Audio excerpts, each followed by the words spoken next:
Perché accadono queste stragi del sabato sera legate inevitabilmente alla discoteca, questa parola che oramai fa terrore, io credo, nei genitori. Roberto, ecco, tu sappiamo sono 6 anni che ti occupi di discoteche. Sì. Come sono cambiate le abitudini dei ragazzi, magari l'orario di rientro, di arrivo, di partenza dalla discoteca? Ma se c'è una cosa determinante, secondo me, è l'orario, cioè la gente arriva in discoteca più tardi, questo ormai è un dato di fatto.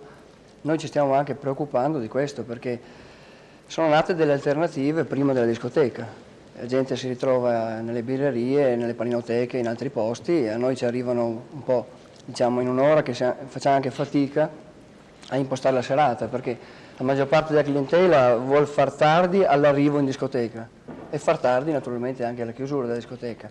E arrivano in discoteca a mezzanotte.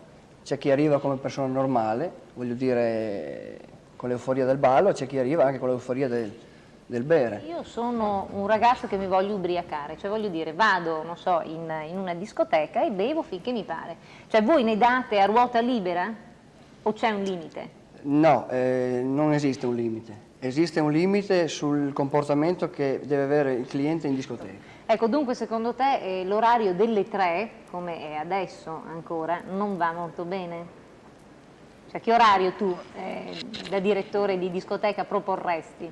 Non lo so, cioè non saprei dire qual è l'orario. L'orario che va bene a me sono le 3.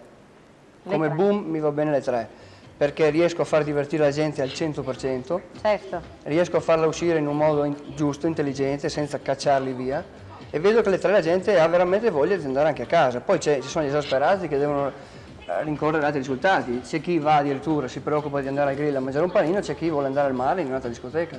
Certo. Che tolgano tutti gli alcolici da tutti gli esercizi pubblici. Ma Certo. evidentemente hanno un bel motivo quello di tenere in commercio questa roba, perché usufruiscono delle tasse, c'è un guadagno, c'è un profitto, ecco che allora queste cose non avverranno mai. Daniele, tu frequenti regolarmente le discoteche, ecco, che cosa ne penseresti di questa proposta, ad esempio di togliere gli alcolici?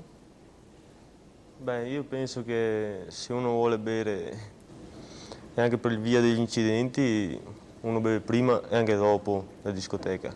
Non influisce il fatto di tutta questa musica, anche a volte assordante, degli alcolici, di tutta un'atmosfera che Tutto ruota un insieme, attorno? è Ecco, tutto un secondo te insieme. non dipende anche da questo? Sì, però il fattore secondo me non è solo della discoteca, più che altro è prima e dopo la discoteca. La mia opinione è che bisogna ricordare le cose per quelle che sono. Allora, in Italia muore una persona all'ora per incidente stradale. Allora, qualche volta sarebbe bene fare anche il conto di quanti muoiono andando a lavorare o tornando da lavorare, perché non vorrei che si usasse questo problema per altri scopi. Perché?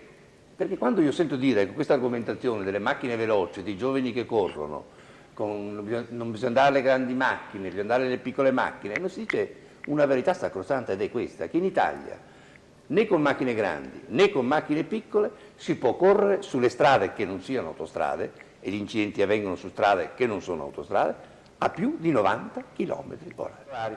Massima velocità, il che vuol dire che quando è segnalata una velocità inferiore, 50, 60, 70, devi andare a 50, 60, 70. Lei rispetta queste norme? Io sì, come tra l'altro guidatore. io viaggio sempre con l'autista, quindi bisogna chiederlo a lui. Certo. Ma il problema è che bisogna fare osservare queste norme. C'è un'altra telefonata. Pronto? Sì, buongiorno. Buongiorno signora, da dove chiama? Da Bassano. Da Bassano, benvenuta. Sono d'accordo, parlo in dialetto, sono d'accordo un pochettino Certo. con Amalia, non in quanto le macchine veloci, ma l'alcol purtroppo.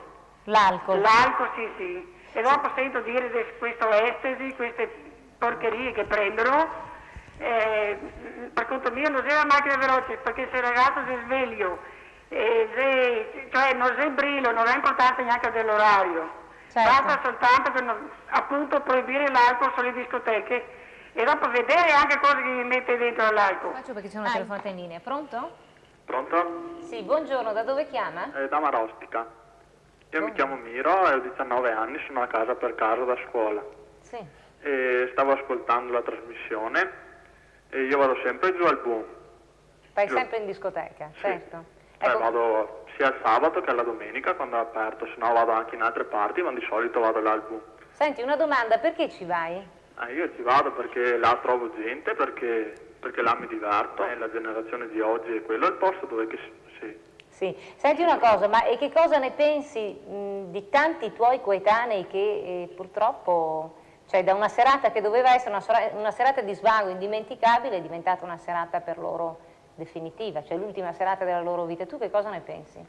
Penso che questo è un problema grosso che in qualche modo bisognerà risolvere, però secondo me bisogna risolverlo a livello proprio stradale, a livello di polizia, di carabinieri, perché quello è il divertimento nostro, insomma. Certo, e allora tu dici un maggior controllo nelle strade? Sì, solo questo, dopo si sa che c'è chi beve, c'è chi prende quelle pastiglie là, c'è chi fa tante cose. Cioè oramai è abbastanza quotidiano? Cioè non provate un certo stupore? Oppure è normale? Cioè è normale che... Secondo me non è normale, però d'altra parte, tra tanti ragazzi c'è anche chi fa così. Cioè si sa che c'è chi beve e chi prende... Però c'è da pensare, secondo me, che io ho tanti amici, per esempio, che dicono no, io in discoteca non ci vado, però passano il sabato sera andando in giro a bar o andando in giro a paninoteche o a posti dove bevono e quindi dopo è peggio ancora.